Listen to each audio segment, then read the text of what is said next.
The Hermit and the Mouse. A hermit lived on the grounds of a Shiva temple, and, when he was not begging for alms in the village, spent his days taking care of the temple premises.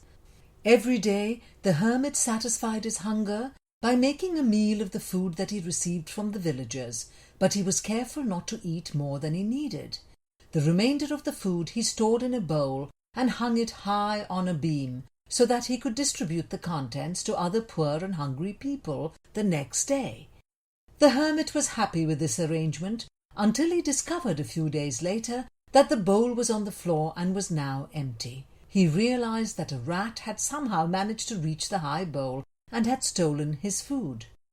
The hermit made himself a bamboo stick and resolved to catch the rat in the act of thievery. Unfortunately, it was not to be. Despite the height of the bowl, each morning the hermit discovered that he had lost the food he had saved for the poor. One day, the hermit's close friend came to visit. The hermit invited him to his home with warmth and affection.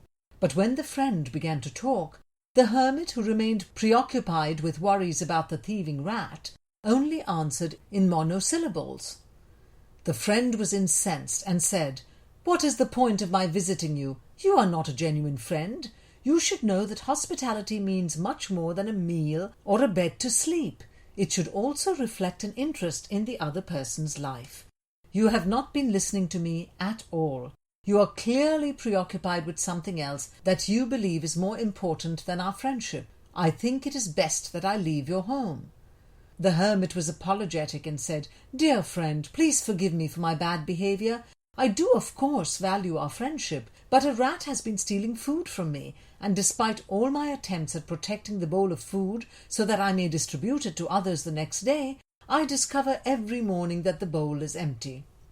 His friend asked if the hermit knew the location of the rat's home, which he surmised was his storage hole as well. "This thief of yours has the energy he has because he is well fed, and there is food stored in his hole," said the friend. The two men searched the room and found the hole from which the rat came and went every day. They opened it up and discovered that it was full of stored food.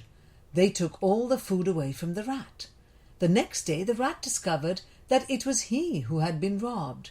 When he went to the beam where the bowl was hanging high up as usual, he found that he no longer had the energy to jump for it, nor the confidence to attempt the jump more than once. The dejected rat had to leave the bowl where it was. The friend said, "With wealth a man is confident and energetic. When one is robbed of belongings, one loses one's energy as well. The rat will no longer trouble you again." Pleased that his story had ended well, the hermit understood that it was important to strike at the source of his enemy's power to destroy him.